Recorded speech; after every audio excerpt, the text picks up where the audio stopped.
What up, people? It's your boy, Stealth Jet, back at it once again, and I'm here to bring you some more gameplay. If you didn't watch the previous video, then you will not know the feeling that I have going into this one.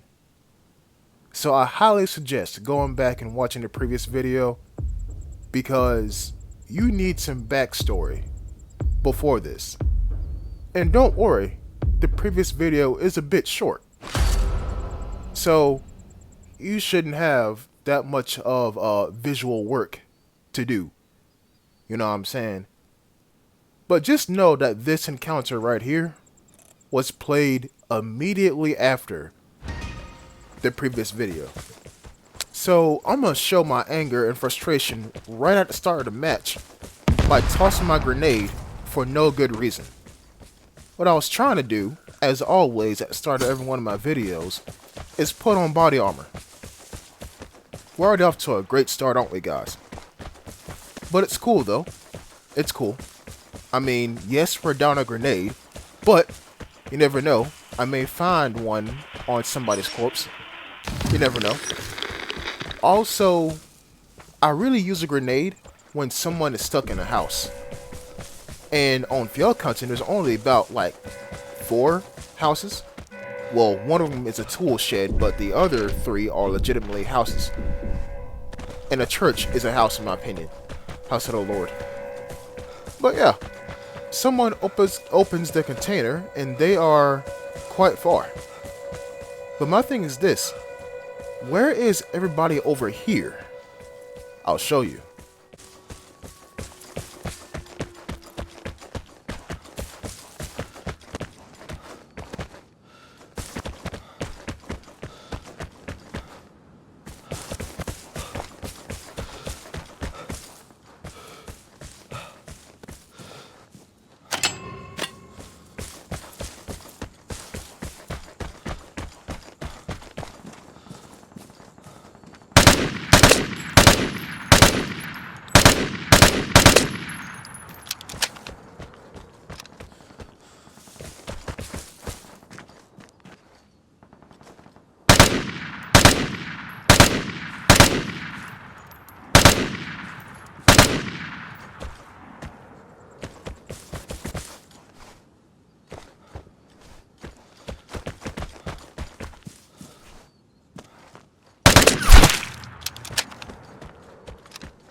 I'm going to make an educated guess here. I want to say that is the person who spawns right in front of the bridge. The second, however,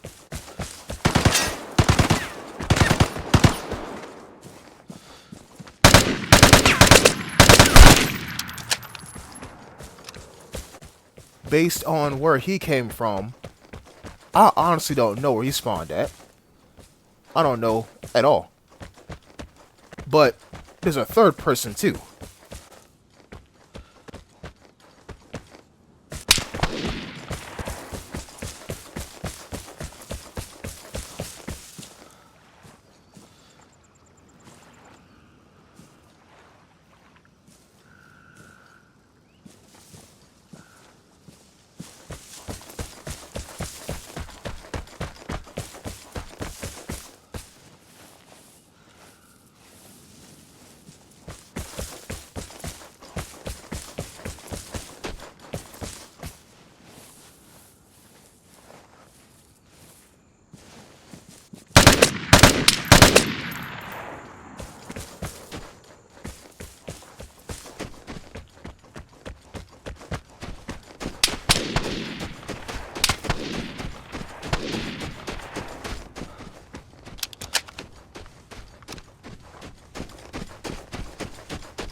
Pro tip, guys. Pro tip. Don't shoot unless you know you can kill them. That's my pro tip. Okay, those are gunshots that are definitely near that airdrop that I left unattended on purpose. And that purpose is to draw other Outlanders toward it.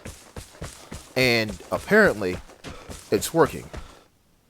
I'm going to do what any normal Outlander would do and run straight toward the gunshots and see who is the source of said gunshots.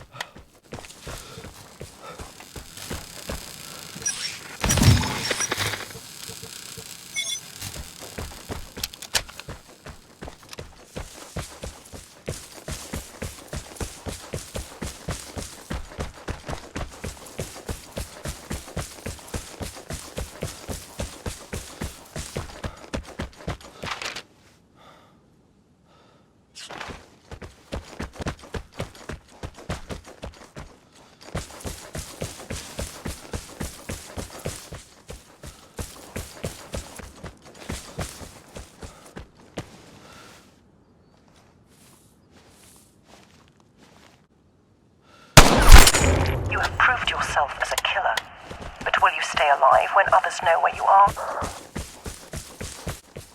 If you didn't see him, I don't blame you. I didn't either. Until he moved. You see, when I came over that ridge, and you saw my objective change from stay vigilant to eliminate Outlander, I was looking exactly where I was aiming at with my M21. Exactly where I was aiming at. And I saw movement. And the crazy thing is, the base of the bush was moving. And if that sounds a bit sus, that's because it is. I seen him through the cracks in the daylight in the bush. And all I had to do is wait for him to stop moving. And of course he was going to stop moving. He's in a bush. He's going to think he's safe. When indeed he wasn't. But pause, because this is a very important moment. Y'all know that glitch that happens whenever you try to place a second contact bomb? Yeah, I was not taking any chances. I reselected the contact bomb and placed it down again. And the glitch, in case you didn't know, the glitch is where you try to place a contact bomb down, but the game thinks you still have your gun out. So if you're aiming at a contact bomb and you try to place a second contact bomb, you shoot the first contact bomb and no ass gets hit. Yeah, this game is annoying as fuck sometimes. But you just seen proof of me being mad twice in a row. Because look, when have you ever seen me use a bear trap? When have you ever seen me use a decoy? Yeah. The plane is coming. Prepare to fight for the airdrop. But I also wanted to get rid of some stuff in my backpack so I can be lighter. You know what I'm saying? But, you know, the decoy is quite important.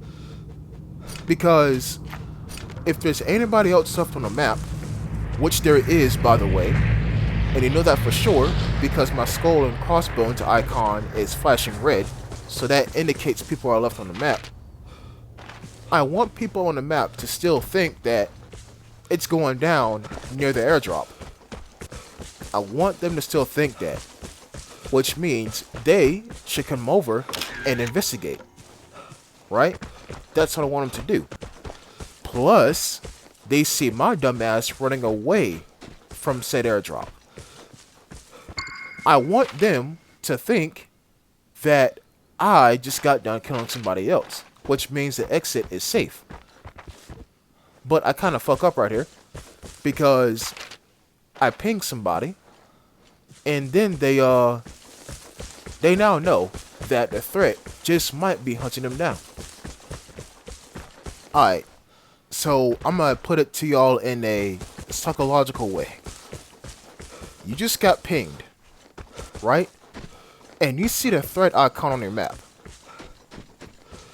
If you don't have a gun, right? If you don't have a gun, you're gonna do your best to try to avoid the threat.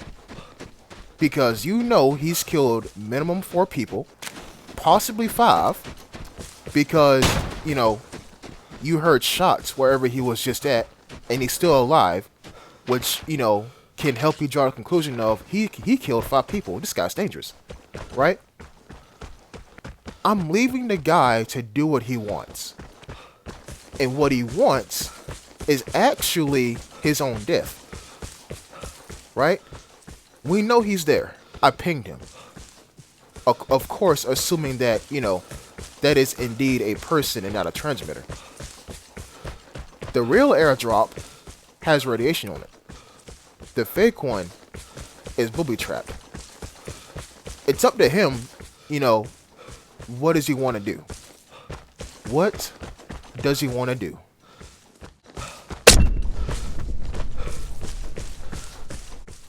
This game is 60% mental, 40% actually aiming and shooting.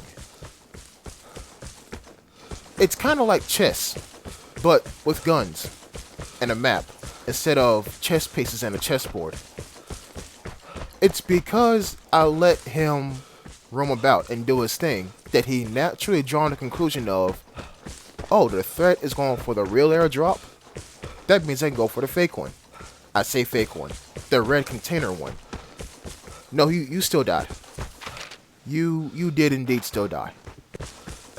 Now, someone uses the tower. And I'm like, yeah, I still got an enemy. The NBA YoungBoy music is still playing in my mental headphones, not my actual headphones. I'm about to go over here and kill this guy. That's what I was thinking. But, you know, the tower, number one, is quite far. But I also have the height advantage. And the height advantage means I can see them before they see me. But radiation's incoming. And even though I was mad, I'm not no more. Which means common sense is the first thing that runs through my mind. The absolute first thing that runs through my mind.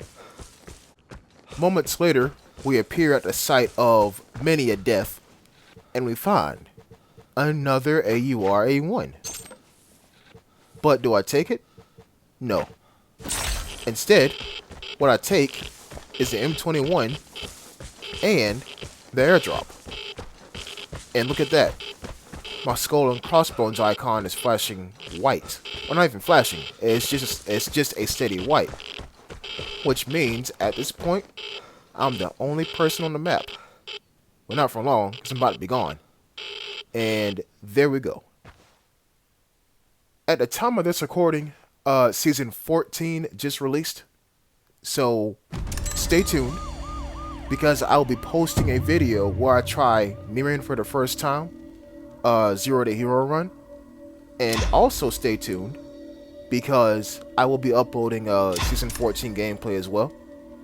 So, if you like what you see so far, do me a favor and subscribe. Helps your boy out. But more importantly, subscribe to the second channel, because that is where I go live. And you can find a link to that in the description.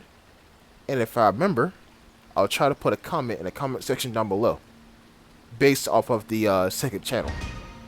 Thank y'all for watching, and I'll see you next time. Until then, peace.